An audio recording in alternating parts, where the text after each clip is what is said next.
Да ви кажеме, казната за нас како родители е многу мала. Нас не може да ни го надоместат синот. Само сакам да прашам, да го прашам него, дали он му го даде животот на синот мој за да му го одземе. Мене тоа, сакав само едно прашање до него да имам.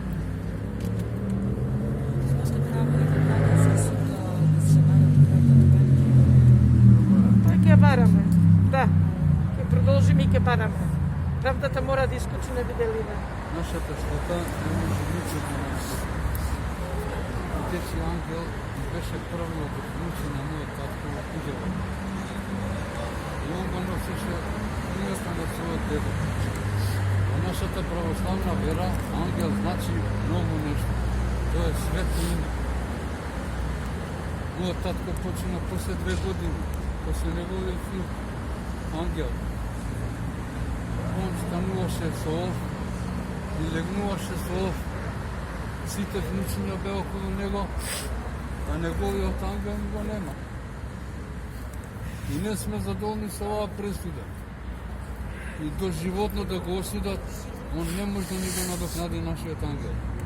Тој ни беше повреден од цела земјина кугла, затоа што тоа дете беше воспитувано.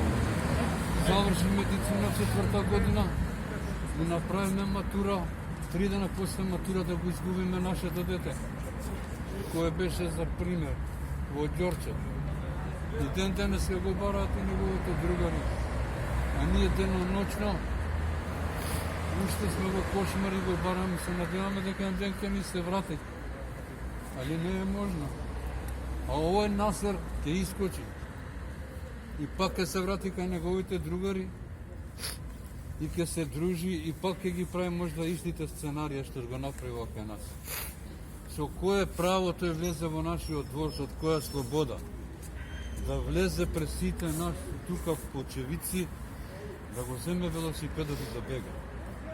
Кој како би изреагирал да влезам во вашиот дом, да ви земам било што? Дали ќе стоите да ме гледате? Ќе ми аплаудирате? Или ќе трчате по мене да ме одземете тоа што сум ви го земал? Немам повише збори што да кажам. Правдата може да ќе искочи некогаш, али чисто шуми. Ова е игри без граници за нас. Поништи делото, ние со стресови живееме 7 години без нашето дете. Поништи пресудата по реконструкција, еве реконструкција. Што беше тоа? Да не ги вратат раните, ни ги отварат од почеток. Ова не знам кај би. Само ова не знам кај може.